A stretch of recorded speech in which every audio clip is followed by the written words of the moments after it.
Symbolic for me brings the might of Death's riffs together perfectly with this esoteric and kind of otherworldly feeling that just kind of courses through the record.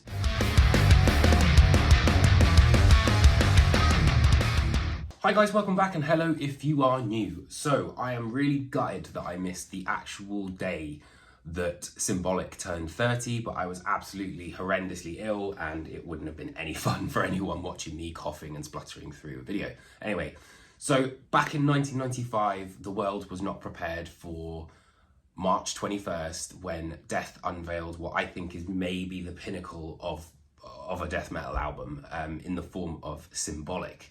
So this record celebrates its 30th anniversary this year. And it's the first time that I'm, kind of like talking about it on this channel, and I'm really excited to do so.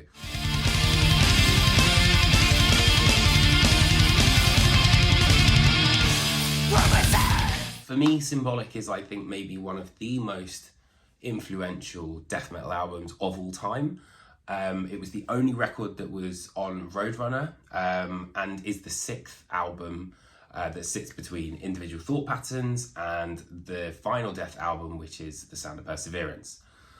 So when it comes to Death, the lineup is very important because Chuck very often kind of cleaned house, and he was kind of like the constant with this, right? So on drums, we had Gene Hoglan, on guitar, we had Bobby Coble, and on bass, we had Kelly Conlon behind Chuck as well. And the sound of this record, I think, is really quite key to it, because for me, this is where the sort of acrobatics of Individual Thought Patterns and things like that, the very sort of nimble motions of it kind of took a little bit more of a back seat. And Gene Hoglan, his performance on here is absolutely spectacular. And I think, the primal ability of this record, comes from the drums. He has a real amazing ability to be sort of so light and feathery, on cymbals and things like that, but when it's needed, to really sort of hammer that rhythmic power home. You've got tracks like Symbolic, Zero Tolerance, Misanthrope, for example.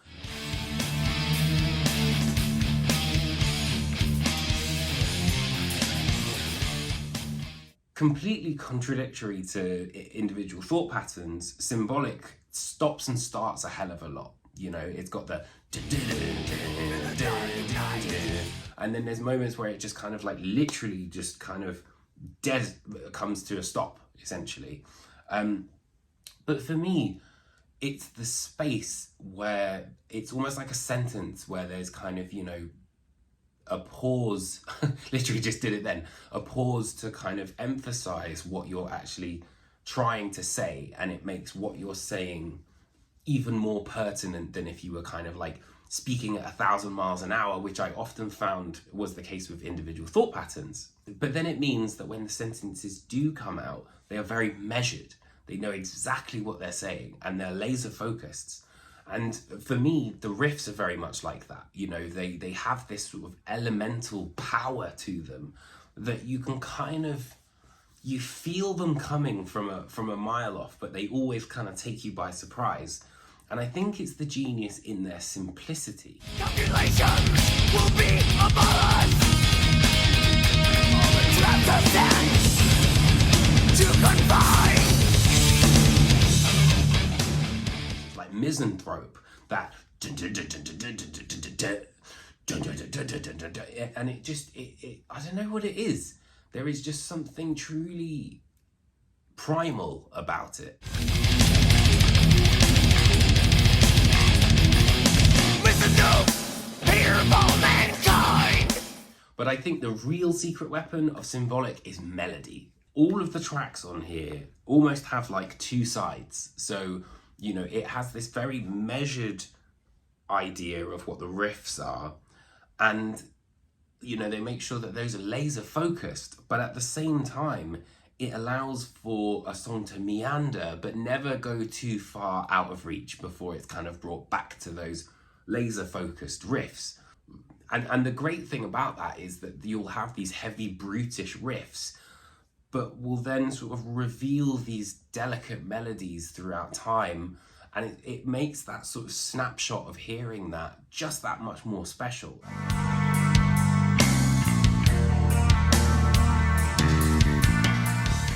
Another element of this record that was different is Chuck's vocal patterns. You know, his vocals are way more high-pitched than before, I would say, on this record. And you can really hear everything he's talking about, you know, the enunciation of like 1,000 Eyes or Misanthrope or Perennial Quest. You know, like all of these are very sort of pertinent and often very moving, I think, lyrics.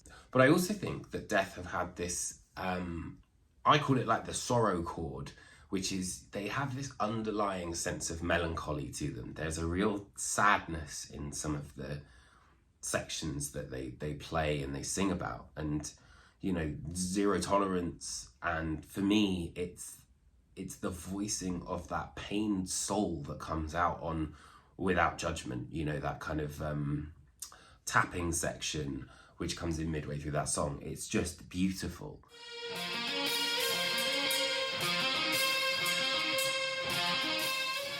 And I think, you know, the final part of Crystal Mountain with that, you know, acoustic guitar that comes in, it often catches you off guard, and, you know, it's kind of like that Arnold Schwarzenegger thumbs up moment, you know, manly tears are allowed, I think. And especially, you know, knowing the context of it with Chuck passing away, it makes songs like Perennial Quest just have another kind of feeling to them. It's really quite hard to sort of explain, but that melody takes it to sort of a higher place, and it's kind of almost like he was being channeled and kind of just processing whatever it was that was kind of influencing him. I don't know, it's like he was almost like a beacon kind of thing. I